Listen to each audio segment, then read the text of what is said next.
ஆண்டவருடைய ஆவி என்மேல் உள்ளது, ஏனெனில் அவர் எனக்கு அருள் பொழிவு செய்துள்ளார். ஏழைகளுக்கு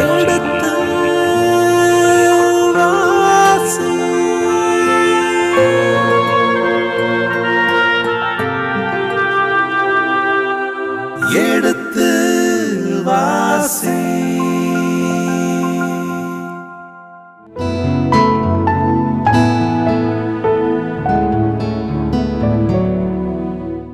இனி இதயங்களே எடுத்து வாசி நிகழ்ச்சியில் சாமுவேலின் முதல் புத்தகத்துடனான விவிலிய விளக்கங்களுக்கு செவிமடுத்துக் கொண்டிருக்கின்றோம். கடந்த பகுதியின் தொடர்ச்சியை இன்று தொடங்குவோம். வாருங்கள் நிகழ்ச்சிகள் செல்வோம். உங்கள் சார்பாக தந்தை அவர்களுக்கு வணக்கம் சொல்லி நிகழ்ச்சியை தொடங்குவோம். வணக்கம் தந்தை அவர்களே.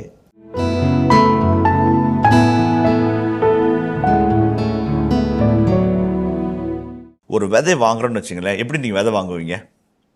விதை நெல் வாங்குறீங்க அல்லது செடி வாங்கிட்டு வரீங்க இது நர்சரிலேருந்து, எப்படி வாங்குவீங்க? நல்ல செழுமையாக இருக்குதான்னு பார்ப்பேன், வீரியம் இருக்குதான்னு பார்க்கணும். இந்த நெல்லை கொண்டு நட்டோம்னா அது நாற்று விட்டு பாத்தியிலேருந்து எடுத்து போய் நட்டோம்னா 30 போகம், அது 60 போகம், ஒரு 100 போகம் வருமா? வீரியம் இருக்குதா? வீரியமுள்ள நெல் விதை, வீரியமுள்ள கோதுமை விதை இல்லைங்களா? அந்த விதை வீரியமாக இருந்தால் விளைச்சல் அமோகமாக இருக்கும். இப்போ இவங்க என்னன்னாக்க விடுவிக்க இயலாத சிலைகள். என்னாச்சு அது? சிலை சக்தி இல்லாத சிலைங்க. தானியேல் 6:20 ஒரு அழகான காட்சி. ஜெபித்த ஒரே காரணத்திற்காக தானியேலை சிங்கத்தின் குகைக்குள்ளாக போட்டாங்க. அரசனுடைய ஃப்ரெண்டு தானியேல் தன் நண்பனை தன்னுடைய நம்பிக்கிற ஊழியனை சிங்கத்தின் கோயிலில் போட்டுமேன்னு அரசனுக்கு தூக்கம் இல்லை, சாப்பாடு இல்லை, இன்பத்தை தேடுற நல்ல மனசு கிடையாது. படுக்கையில் புரண்டு தவிக்கிறாரு. விடிய காலத்தில் கருக்களாக இருக்கும்போது சிங்கத்தினுடைய குகைவாசலில் நின்று கத்துறாரு. என்ன கத்துறாரு? தானியேலை பார்த்து கேளுங்க. 6:20 வாசிங்க. தானியேல் இருந்த குகை அருகில் வந்தவுடன் துயர குரலில் அவர் தானியேலை நோக்கி, தானியேல், என்றுமுள்ள கடவுளின் ஊழியனே, நீ இடைவிடாமல் வழிபடும் உன் கடவுளால் உன்னை சிங்கங்களில் நின்று விடுவிக்க முடிந்ததா என்று உரத்த கேட்டான். சம வார்த்தைங்க அது. நீங்கள் சொல்லுங்கள், விளக்க சொல்லுங்கள். பிரசங்க வச்சு எப்படி வைப்பீங்க? விளக்க சொல்லுங்கள். அதுக்கு 20ஆம் வசனத்துக்கு சொல்லுங்கள். அவர் நான் நம்புகிறேன், என் நம்பிக்கையை ஒருத்தர் கேலி கூத்தாக்குறான், சோதனைக்கு உட்படுத்துகிறான் அப்படி என்ற ஒன்று இருக்குதுங்க. இந்த சோதனைக்கு உட்படுத்தினாலும் அவன் என் மேல் கரிசனையும் இருக்குது. துயர குரலில் கேட்குறான். ஓகே, இந்த கரிசனையும் இருக்கு. ஆனாலும் கடவுளையும் பழித்துரைக்கிறான். கடவுளை காப்பாற்ற முடிஞ்சுதான்னு கேள்வி கேட்குறான். நான் இப்படி பார்க்குறேன். எப்படி சாமி? அவன் ஃப்ரெண்டை நேசிக்கிறான். தானியேலுக்கு பிடிச்சது. அவன் செத்துட்டானோ செத்துலையோ, சிங்கத்தின் பல்ல அரைச்சி சிங்கம் நார் கிழிச்சு போட்டுருச்சோன்னு ஒரு விதத்தில் நிற்கிறான். தானியேலே, சாமின்னு உசுரை ஊட்டியே, யாவேன்னு அழுதியே, எந்த சாமி கரம்பிச்சு ஜெபிச்சியே, அந்த சாமி உன்னை காப்பாற்றினாரடா. பளிச்சுன்னு சொல்லணும்னா, உன் சாமிக்கு உன்னை காப்பாற்றுற சக்தி இருந்துச்சா கேட்குறாரு. இப்படிதான் நான் புரிஞ்சுக்கிறேன். எந்த சாமின்னு கெஞ்சி கூத்தாடி கண்ணீர் விட்டு கிழக்கு பக்கம் திரும்பி பார்த்து எருசலேம் நோக்கி தினமும் ஜெபிச்சியே, 5 தடவை கைவிரிச்சு ஜெபிச்சியே, அந்த சாமிக்கு சிங்கத்தினுடைய சக்தியை விட வலிமையான சக்தி இருந்துச்சா? அவனை காப்பாற்ற அவனால் முடிஞ்சிச்சா? பதில் பாருங்களேன். அதற்கு தானியேல் அரசனிடம், அரசே, நீர் நீடுடி வாழ்க. என் கடவுள் தம் தூதரை அனுப்பி சிங்கங்களின் வாய்களை கட்டி போட்டார். அவை எனக்கு தீங்கு எதுவும் செய்யவில்லை, ஏனெனில் அவர் திருமுன் நான் மாசற்றவன். சமத்தியான வசனங்க. இவன் என்ன சொல்ல? உன் சாமிக்கு உன்னை காப்பாற்ற சக்தி இருந்துச்சா? ஆமா அரசே, என் சாமிக்கு சக்தி இருந்துச்சு. நீங்கள் அடுத்தும் பேச்சை கேட்டு சிங்கத்துக்குள்ளே போட்டாலும் பாசத்தோடு கேட்டீங்கல்ல, உங்கள் அக்கறையை விட என் சாமிக்கு என் மேலே அக்கறை இருந்துச்சு. தன் தூதரை அனுப்பி சிங்கத்தின் வாயை கட்டி போட்டார். அவை வாயை திறந்து பற்களை கிழித்து கீறி போடாதபடி சின்ன பின்னமாக மாடி என் ரத்தத்தை சிதற விடாதபடி அந்த வாயை கட்டி போட்டார். என்னை காத்து கொண்டார். ஏன்னா நான் மாசற்றவன். உங்கள் முன்னாடி கீழ்ப்படியாதவன்னு சொல்கிறீங்க, உன் முன்னாடி தேச துரோகம் பண்ணோன்னு உங்கள் நண்பர்களாக சொன்னாங்க, நீங்களும் ஆமான்னு சொல்லி தூக்கி போட்டீங்க. அவர் முன் நான் மாசற்றவன். இந்த மாசற்றவனுடைய ரத்தத்தை ஆண்டு சிந்த விடவே மாட்டார். வானத்துதரை அனுப்பி சிங்கங்களின் பற்களை காப்பாற்றினார்.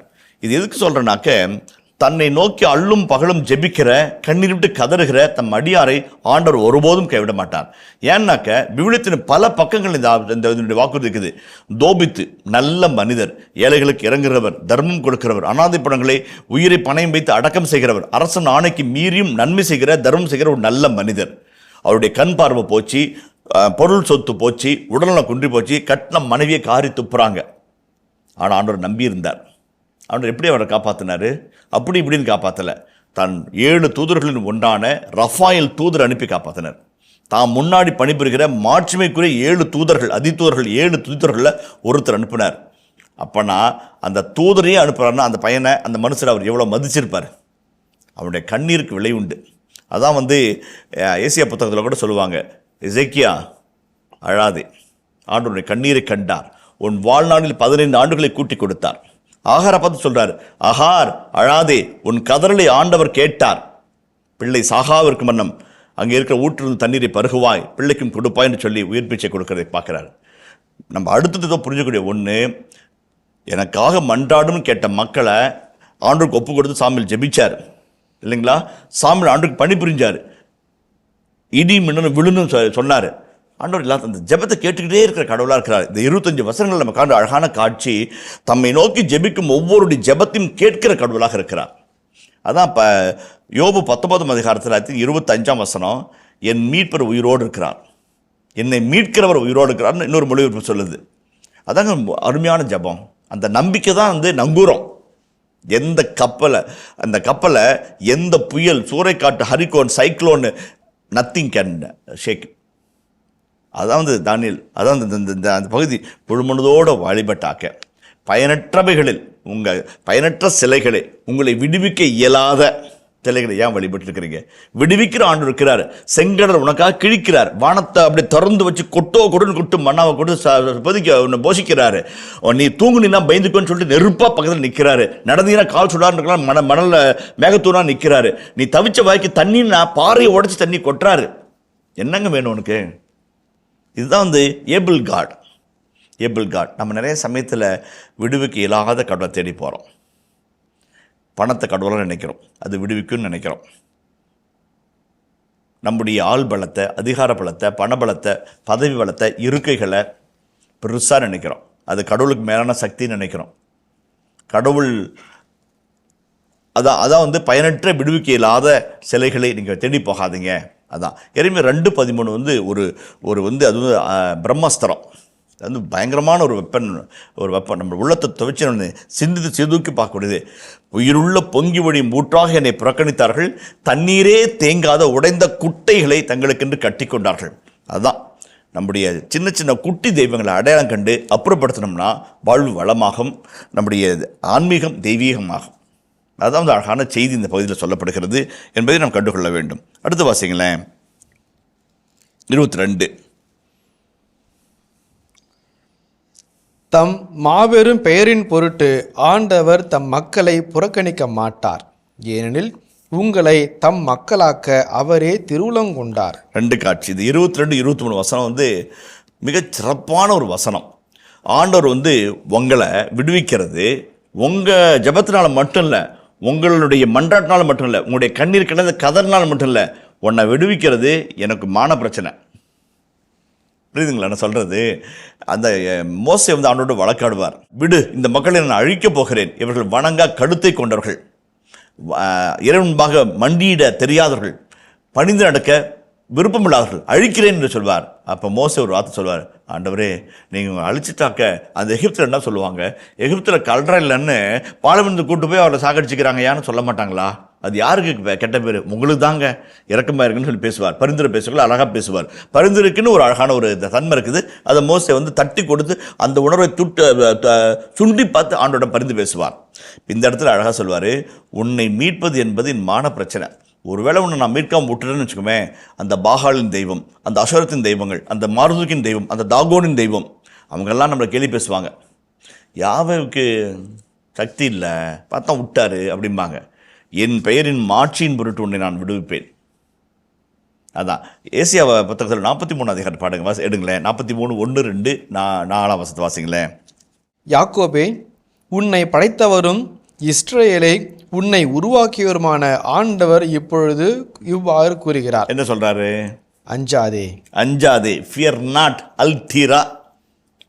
நான் உன்னை மீட்டு கொண்டேன், உன் பெயரை சொல்லி உன்னை அழைத்தேன், நீ எனக்கு உரியவன்.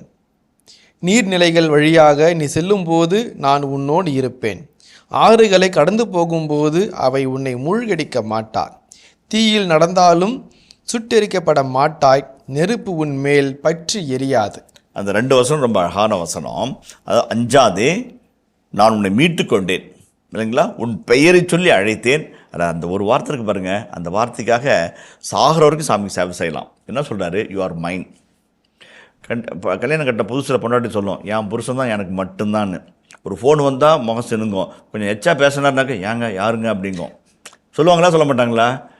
சாமி சொல்கிறார், நீ எனக்கே உரியவன். தமிழ் அழகாக மொழிபெயர்ப்பு, எனக்கே உரியவன், எனக்கே உரியவள். அந்த பொசசிவ் லவ் பாருங்கள், அவ்வளோ அழகாக இருக்கும். ரொம்ப அருமையான ஒரு நேசத்துக்குரிய ஒரு அழகான ஒரு வர்ணையாக இருக்கும். அப்படி கீழே போங்களேன். நான் 3ஆம் வசனத்தை வாசிங்களேன். 4 வாசிக்கிறேன் சாமி. என் பார்வையில் நீ விலையேற பெற்றவன், மதிப்பு மிக்கவன். நான் உன்மேல் அன்பு கூறுகிறேன். ஆதலால் உனக்கு பதிலாக மானிடரையும் உன் உயிருக்கு மாற்றாக மக்களினங்களையும் கொடுக்கிறேன். இந்த 4ஆம் வசனம் அவ்வளோ அருமையான வசனம். நான் உன்னை நேசிக்கிறேன் பாரு, அது சும்மா பரிதாபப்பட்டு நேசிக்கல. நீ என்பாக விலையேற பெற்றவன், நீ என்பாக மதிப்பு. You are precious in my sight, you are precious in my sight. I love you. நீங்கள் இந்து மதத்தினுடைய மத நூல்களை வாசிங்க, இஸ்லாம் மதத்தினுடைய மத நூல்கள் இலக்கியங்களை வாசிங்க, சூஃபி லிட்ரேச்சர் கூட வாசிங்க, அல்லது ஆதி கிரந்தம் சீக்கியர்களுடைய புத்தகத்தை கூட வாசிங்க, அல்லது ஜைனர்களுடைய புத்தகங்களை வாசிங்க, அல்லது பாலி மொழியில் எழுதப்பட்ட பல்விதமான பௌத்த மதத்தினுடைய இலக்கியங்களை வாசிங்க. எங்கேயாவது தெய்வம் தன் பக்தனை பார்த்து ஐ லவ்னு சொல்லிக்குதா? எனக்கு தெரிஞ்சு இல்லைங்க. இருந்தால் சொல்லணும், நான் ஏற்றுக்கிறேன்.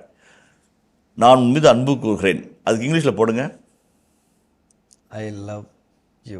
ஐ லவ் யூ. சாமி நம்மளை பார்த்து சொல்கிறார் ஐ லவ் யூன்னு. ஒரு காதலன் காதலியை பார்த்து மார்போடு நினச்சி தலைமையில் அப்படி முத்தம் கொடுத்து ஐ லவ் யூப்பா சொல்கிறாங்க பாருங்கள். அதுதான் அந்த சாமி.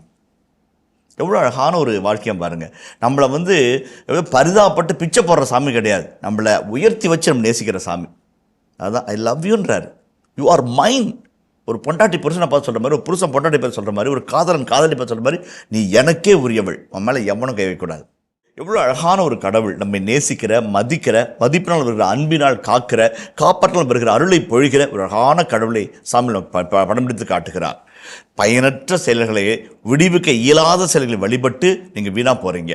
ஆனால் உங்களை நேசிக்கிற சக்தி உள்ள, விடுவிக்க முடிந்த, உங்கள் பிரச்சனைகளோட பெரிய ஒரு கடவுளை நீங்கள் கிட்ட வாங்க, அவரை அனுபவிங்க, அவரை அண்டி வாருங்கள். அவரை விட்டு விலகாமல் இருப்பதில் கவனமாக இருங்கள், அவருக்கு எதிராக கலகம் செய்யாமல் இருப்பதில் கருத்தாக இருங்கள் என்கிற அழகான போதனையை சாமுவேல் தன் மக்கள் முன்பாக வைக்கிறார். அடுத்த வசனத்தை வாசிப்போமே. ரொம்ப அழகான வார்த்தை. ஒரு இறைவாக்கினர், ஒரு குரு, ஒரு நீதித்தலைவராக அவதாரம் எடுத்து செயல்படுகிற ஒரு சாமுவேலுடைய மனநிலையை படம் பிடித்து காட்டுகிற வசனம் 23ஆம் வசனம். அதை வாசிங்க. என்னை பொறுத்த மட்டில் என்னை பொறுத்த மட்டில் உங்களுக்காக மன்றாடுவதை நிறுத்துவதானால் ஆண்டவருக்கு எதிராக புரியும் குற்றம் என்னை விட்டு விலகி இருக்கட்டும். பாருங்க, அது மொழிபெயர்ப்பு கொஞ்சம் டஃப்பாக இருக்குது. ஆனால் அர்த்தம் பிரித்து போட்டோம்னு சொல்லலாம். என்னை பொறுத்த மாட்டீங்க, உனக்காக நான் ஜெபிக்கிறதை நிறுத்தணும்னு வச்சுக்கோமே, அது பாவம். அந்த பாவம் என்னை விட்டு நீங்கி இருக்கட்டும். அப்படின்னா என்ன? அந்த பாவம் எனக்கு வராதபடி உனக்காக நான் ஜெபிச்சுக்கிட்டே இருப்பேன், உனக்காக நான் ஜெபிச்சுக்கிட்டே இருப்பேன்றார். ஒரு நீதி தலைவர், ஒரு இறைவாக்கினர், இறை அடியாராக மக்களுக்காக பரிந்து பேசுகிற ஒரு குருவாக செயல்படுகிற அந்த இறையடியார் சொல்ல வார்த்தையை பாருங்கள். உங்களுக்காக நான் ஜெபிக்கிறத நிறுத்தணும்னா பெரும் பாவங்க, அந்த பாவம் எனக்கு வராத மாதிரி நான் ஜெபிச்சுக்கிட்டே இருப்பேங்கிறார். அதுதான் ஒரு இறை அடியாருடைய, மக்களை நேசிக்கிற நல்ல ஆயனுடைய அற்புதமான ஒரு பண்பை இந்த இடத்துல நம்ம பார்க்குறோம்.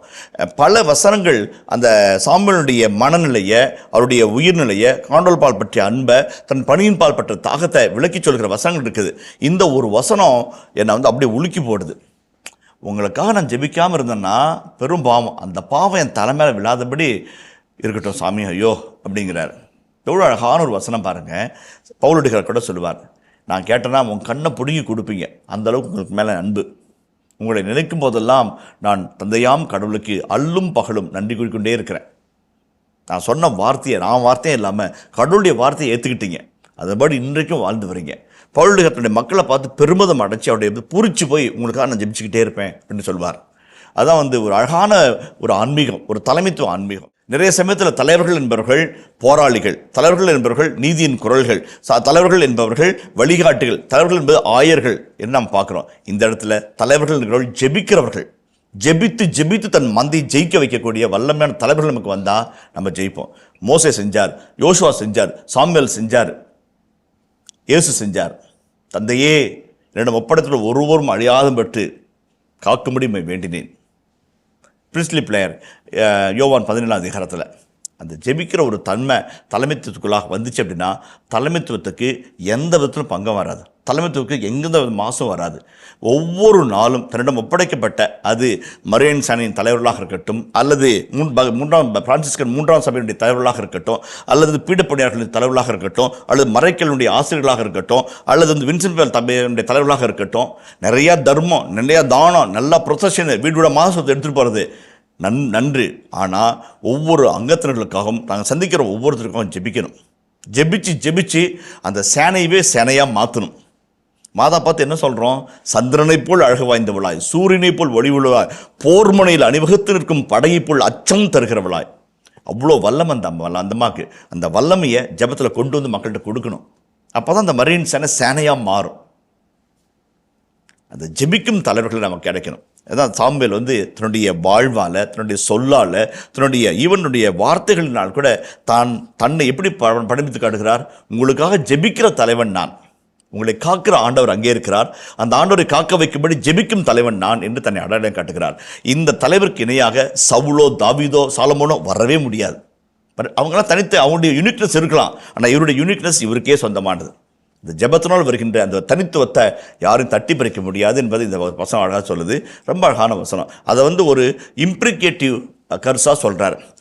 அப்படி உங்களுக்காக ஜெபிக்க நிறுத்தினா அது பாவம், அது என் தலைமையில் விழாதிருக்கட்டும். செல்ஃப் இம்ப்ளிகேஷன் என்று சொல்வார்கள். தன்னையே சாபத்துக்கு உள்ளாக்கி கொள்ளக்கூடாத கூடிய ஒரு தவிப்பை அந்த இடத்துல நம்ம பார்க்குறோம். ரொம்ப அழகான ஒரு மனநிலையை சாமுவேல் நமக்கு படம் பிடித்து காட்டுகிறார். நான் உங்களுக்கு நல்ல நேரிய வழிகளை கற்றுக் கொடுப்பேன். ஆண்டவருக்கு மட்டும் அஞ்சி நடந்து உங்கள் முழு மனதோடு உண்மையாகவே அவருக்கு ஊழியம் செய்யுங்கள்.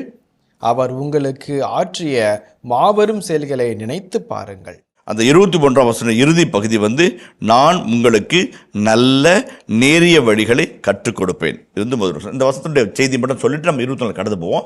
இந்த 23ஆம் வசனுடைய இறுதி பகுதியும் 24 மற்றும் 25 வசனங்களும் அப்படி தொக்கி நிற்கிற ஒரு கூட்டு கலவை. அதை நம்ம பேசி பார்ப்போம். ஒன்று வந்து நான் உங்களுக்கு நல்ல தோவென்றால் நல்ல, தோவென்றால் எபிரேய மொழியில் நல்ல உயர்ந்த தன்மையான மேலான மேன்மையான, அதெல்லாம் நிறைய மொழிபெயர்ப்பு செய்யலாம். நேரிய, ஜஸ்ட் நல்லதாக இருக்கிறது வந்து நீதியாக இருக்குன்னு சொல்ல முடியாது, நீதியாக இருக்கிறது நல்லதாக இருக்குன்னு சொல்ல முடியாது.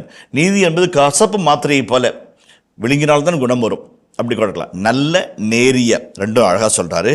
வழிகளை எபிரேய மொழியில் டெரெக் என்று சொல்வார்கள். டெரெக் என்றால் வழி. அந்த வழி என்பது சேலத்துலேருந்து பெங்களூருக்கு,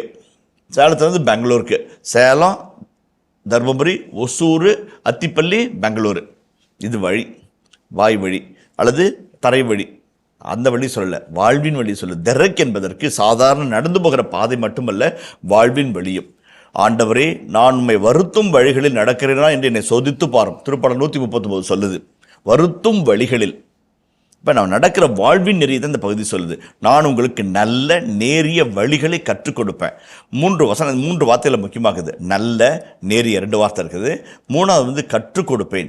நல்ல தலைவர் என்கிறவர், நான் ஏற்கனவே ஒரு முறை சொன்னேன், தலைமைத்துவத்துக்கு ஒரே ஒரு சின்ன டெஃபினேஷன் தான்.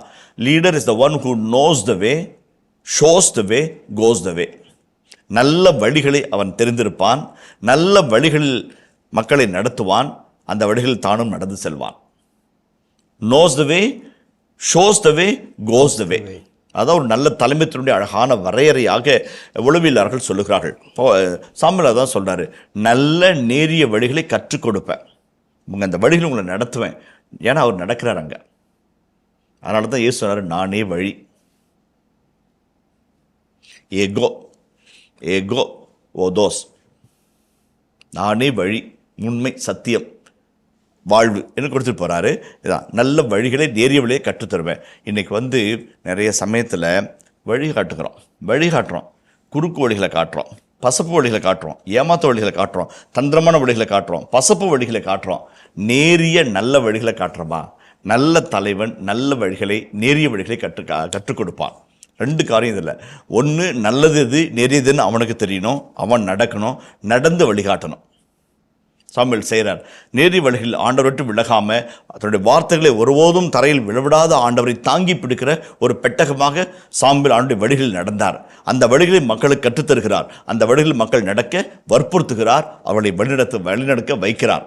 அதுதான் இப்போ நம்ம நல்ல வழிகளை, நெறிய வழிகளை கற்றுத்தரணும். நான் மறைவர்களில் சொல்கிறது ரொம்ப சின்ன கருத்து தான். உங்கள் பையன் ஃபீல்டில் ஜெயிக்கணும்னா கிரிக்கெட் கற்றுக் கொடுங்க. உங்கள் பையன் தண்ணியில் ஜெயிக்கணும்னா நீச்சல் கற்றுக் கொடுங்க. உங்கள் பையன் ஆடிட்டோரியத்தில் ஜெயிக்கணும்னா மியூசிக் கற்றுக் கொடுங்க. உங்கள் பையன் வாழ்க்கையில் ஜெயிக்கணும்னா ஆண்டவரை கற்றுக் கொடுங்க.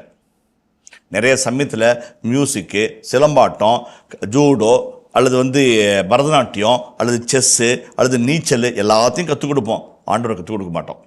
இவன் எல்லாத்துலையும் ஜெயிப்பான், வாழ்க்கையில் தோற்றுருவான். என்ன பையன்? நம் பிள்ளைகளுக்கு ஜெபிக்க கற்றுக் கொடுத்தால் அத்தனையும் ஜெயிப்பான். நம்ம சின்ன சின்ன காரணங்களை ஜெபிக்க கற்றுக் கொடுக்குறோம் இல்லையா, வாழ்க்கையை ஜெயிக்க கற்றுக் கொடுக்குறோமா? அதுதான் முக்கியம். நல்ல நேரிய வழிகளை நான் உங்களுக்கு கற்றுக் கொடுப்பேன். சாமுவேல் அறிந்தார், இந்த நல்ல நேரிய வழி இது புரிஞ்சாரு. நான் கேரண்டி, இதுக்கு நான் கேரண்டி, நின்று நட, நான் நடந்தேன், நீ நடன்னு சொல்லி கொடுக்குறார். முடியும். அதுதான் முக்கியம். காந்தியடிகளை பார்க்கறதுக்கு ஒரு அம்மா வந்தாங்க. நான் சொன்னான்னு தெரியல, காந்தியில் பார்க்க ஒரு அம்மா வந்தாங்க. அந்த அம்மா சொல்கிறாங்க, என் பையன் ரொம்ப ஸ்வீட்டு சாப்பிட்றான், தயவு செஞ்சு அவன்கிட்ட சொல்லி ஒரு 2 வார்த்தை சொல்லி திருத்துங்க பாபுஜின்றாரு. காந்தி பார்க்குறாரு, சிரிக்கிறாரு. அம்மா போயிட்டு ஒரு 15 நாள் கழிச்சு வாங்கம்மாங்கிறாரு. போகிறாங்க. 2 வாரம் கழிச்சு அந்த பிர்லா மந்திருக்கு வராங்க. பாபுஜி பார்த்து, பாபுஜி ஒரு 2 வாரத்துக்கு முன்னாடி வந்தான்ல, என் பையன் வந்துட்டான், 2 வார்த்தை சொல்லுங்கள், ஏகப்பட்ட ஸ்வீட்டு சாப்பிட்றான், உடம்புக்கு நல்லதில்லை, வயிற்றில் பூச்சி, வயிற்று வலின்னு கஷ்டப்படுறான். வயசான அம்மா, படிப்பறிவில் அதிகம் இல்லாதம்மா, பாசம்மா, பாபுஜி சொன்னால் கேட்பான்னு சொல்கிறாங்க. இப்போ காந்திகள் சொல்கிறாரு, அறிவுரை சொல்கிறாரு, அழகாக சொல்கிறாரு, அவன் புரிஞ்சுக்கிற மாதிரி சொல்கிறாரு, அவனும் ஏற்றுக்கிறான். இனிமேல் சாக்லேட் சாப்பிட்றதையோ சர்க்கரை பொருட்களான இனிப்பை சாப்பிட்றத குறைச்சிக்கிறேன்னு வாக்குறுதி கொடுக்குறான். அந்த அம்மா பையனை கூட்டிகிட்டு போகுது. ஒரு 2 நிமிஷம் வந்தவன் திரும்பி வருது. பாபுஜி இதை ஏன் 2 வாரத்துக்கு முன்னாடி நீங்கள் சொல்லக்கூடாது அப்படிங்கிறது. இப்போ பாபுஜி சொல்கிறார், காந்திகள் சொல்கிறாரு, நானும் ஸ்வீட்டு விரும்பி சாப்பிட்டுக்கிட்டு இருந்தேன், நிறுத்த முடியுமான்னு யோசித்து பார்த்தேன், என்னால் முடிஞ்சது, அதனால் அவனுக்கு சொல்லிக் கொடுத்தேன்னாராம். காந்தியினுடைய சுயசரித்தில் அழகாக சொல்லப்பட்டிருக்கிறது. நல்ல தலைவன் தான் நல்வழிகளை அறிந்திருப்பான், முடியுமா என்று யோசித்து வாழ்ந்து பார்ப்பான், வாழ்ந்து காட்டிய பாதைகளில் மக்களை வழிநடத்துவான். நல்ல நேரிய வழிகளை நான் கற்றுக் கொடுப்பேன். அந்த ஓடோஸ் என்கின்ற, டெரெக் என்கின்ற அந்த வழி என்பது வாழ்வின் நெறி. நல்ல நேரிய வழி ஆண்டவரின் வழி என்பதை நம் பிள்ளைகளுக்கு கற்றுக் கொடுத்தோம் என்றால், அவன் கனடாவில் இருந்தாலும், ஜெர்மனியில் இருந்தாலும், அல்லது ஆஸ்திரேலியாவில் இருந்தாலும், அல்லது உகாண்டாவிலே தொழிற்சாலையுடைய மேனராக பணியாற்றினாலும் அவன் ஆண்டவரின் பிள்ளையாக வாழ்வான், வாழ்வை வெற்றி கொள்வான். எதுக்கும் பயப்பட தேவையில்லை. அதுதான் முக்கியமான ஒரு செய்தியாக நான் பார்க்குறேன். அடுத்த வசனத்தை பார்ப்போமே. ஆண்டவருக்கு மட்டும் அஞ்சி நடந்து, 24ஆம் வசனம் பாருங்க. அது மட்டும்ன்றது என்னங்க? எக்ஸ்க்ளூசிவ், அவருக்கு மட்டுமாக வேண்டும். ஆண்டவருக்கு மட்டும் அஞ்சி நடந்து வழிகளில் நடந்து, ஆண்டவருக்கு மட்டும் அஞ்சி நடந்து. அது ரொம்ப அழகான ஒரு வார்த்தை இருக்குதுங்க. ஆண்டவருக்கு மட்டும், அந்த மட்டுன்றது ஒரு அட்வர்பாக இருக்குது. அட்வர்பாக ஆண்டவருக்கு மட்டும் அஞ்சி நடந்து. எப்படி அஞ்சு நடந்து, ஆண்டவருக்கு மட்டும் அஞ்சு நடந்து அந்த வார்த்தை அட்வர்பு. அந்த அட்வர்பு, எபிரேய அட்வர்புக்கு அவ்வளோ மதிப்பு. நீ யாருக்கும் பயப்படக்கூடாது, யாருக்கும் பயப்படக்கூடாது. அந்த பாகாலுக்கு, அந்த அஷராக்கு, அந்த பாரவோனுக்கு, அந்த மார்துக்கு, அந்த தாகோனுக்கு யாருக்கும் பயப்படாது. ஆண்டவருக்கு மட்டும் அஞ்சி நடக்கிறது என்பது எவ்விது பணிந்து நடப்பது.